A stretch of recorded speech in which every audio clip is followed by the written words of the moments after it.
Hello and welcome to another of Mrs. C's maths lessons. So how did you do with the ratio problems that I set you? Let's have a quick look. Ratio of school dinners. What did you do to this 2 to make it 40?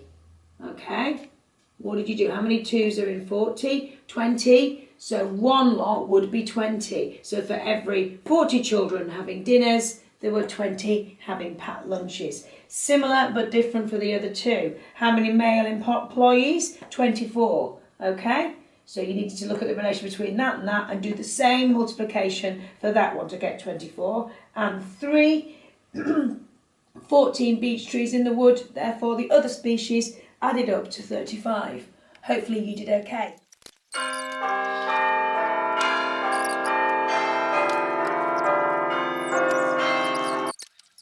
Right, so hopefully you got an okay with the first lot of ratio. We're now on to the second day of ratio. So your learning intention that you need to put in your maths book or on your piece of paper is ratio 2. We're going to just look a little bit further into ratio.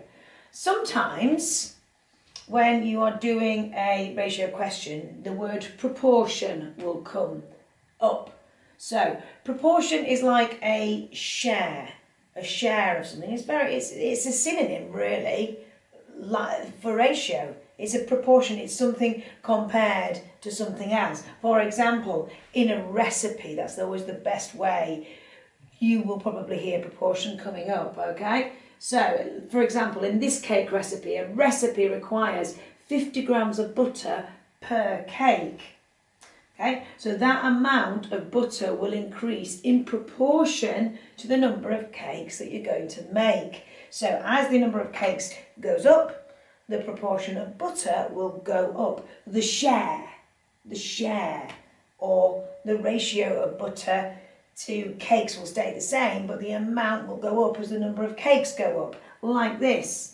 Number of cakes, 1, 2, 3. Your butter is at 50 grams here, okay? So if you're making one cake, you'll need 50 grams of butter. So what have you done to the 1 to make it 2? You've doubled it. So what have you done to the butter? You've doubled it. So 50 grams for one cake, 100 grams for 2 cakes. It goes up in proportion to the number of cakes.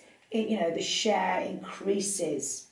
So if you're going to have 3 cakes, how much butter are you going to need?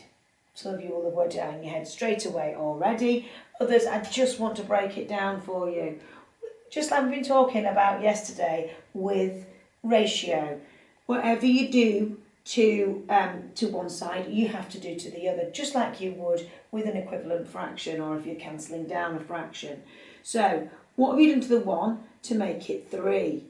1 times 3 is 3, isn't it? So you've times it by 3. So what are you going to do to the 50 to get that proportion to go up in the same amount?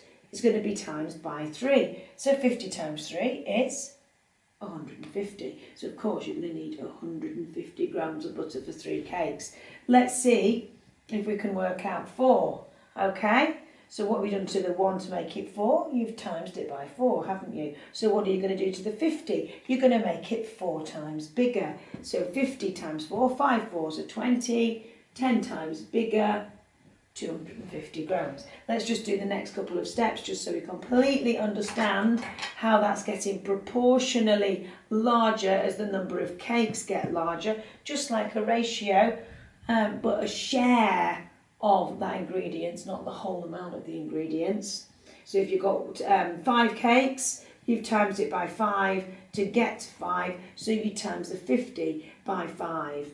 5 5s are 25, 250 grams, okay? And so on and so on. Right, I'm going to pause while I just put on a couple of problems that I can go through with you with regards to this type of proportionate problem. And then I'm going to set you some work for tomorrow. Okay, so here are some problems for us to solve. The first one says a recipe requires 1,000 grams of fruit for 8 people. And the question is asking us how much will be needed for 5 people. So we've got to look at the proportion of the people to the fruit really. So for 8 people, it needs 1,000 grams of fruit. We need to work out what 1 always with these questions, as I've always said to you, you've got to work out what one requires, what one person requires. Then you can work out whatever you need. Okay, so let's see.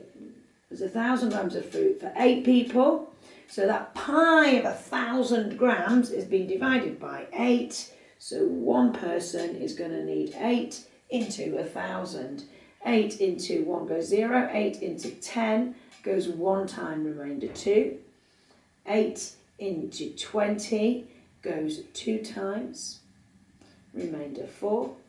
And 8 into 40 goes 5 times. Okay, so each person requires 125 grams of fruit, okay? So per person. So now we've got to work out five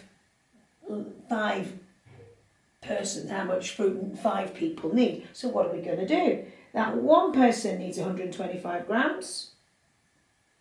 So 5 people are going to need 5 times that amount, aren't they? So 5 times 125. 5 fives are 25. 2 fives are 10. Add the 2 is 12. And 1 5 is 5.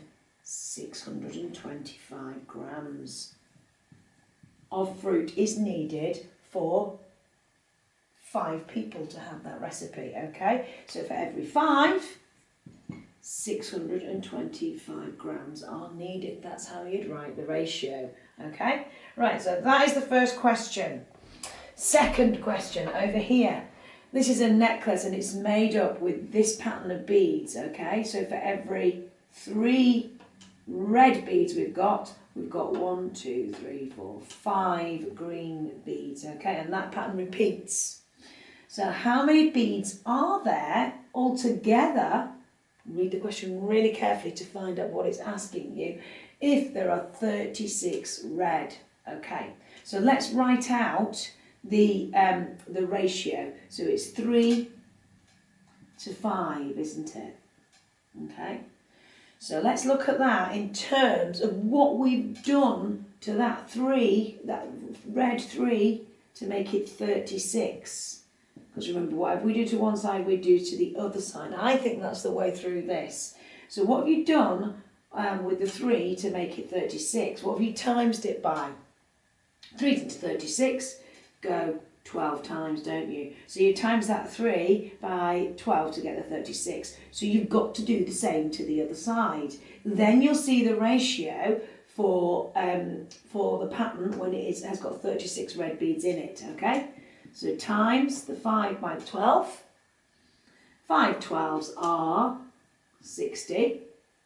So when there's 36 beads, there's red beads, there is 60 green beads, okay, in the same ratio. That is the ratio. That's that proportion. When there's 36 in that proportion, there's 60 in that, okay? So it's asked you how many beads are there all together. So what are you going to do? Easy. You just add 36 to the 60. So that necklace with 36 red beads all together is going to have 96 beads in it. Okay, so a similar question, 40 green beads. Okay, that's the last question that I'm going to go through with you. So same ratio, 3 to 5. So this time there's 40 red beads on that side. What have you done with that 5 to make it into the 40? 5 times what makes 40? How many lots of 5? 5 times 8. 5 8s are 40, aren't they? So you've increased it 8 times. So you've got to do that to the other side to keep that necklace going in that pattern, okay? And keep it in the same proportion. So 3 times 8. 3 8s are 24, okay? So the proportion of red beads to green beads are 24 to 40. So it's asking you how many beads are there all together if there's 40 green beads. So again, we just add the 24 and the 40 together and we get that necklace will be 64 beads long. Okay? So you've just always got to remember, what is the question asking you?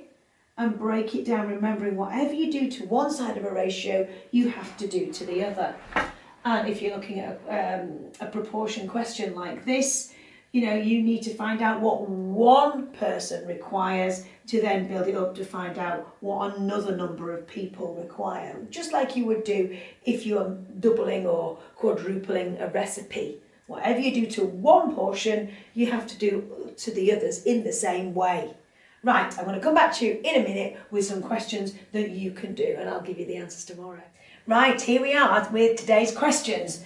4 of them, 2 parts to each question. What you need to do is look at what you are being asked, and then remember, you need to find out what 1 is in relation to the other part of the ratio. Find out what the 1 is, and then the proportion of the cost to that 1, or the proportion of the weight to that 1 brick. Okay, get it down to 1, then you can work out whatever you want. So remember, whatever you do to one side, you do to the other. Okay, good luck. I'll be back with the answers tomorrow. Remember to like, subscribe and turn on post notifications.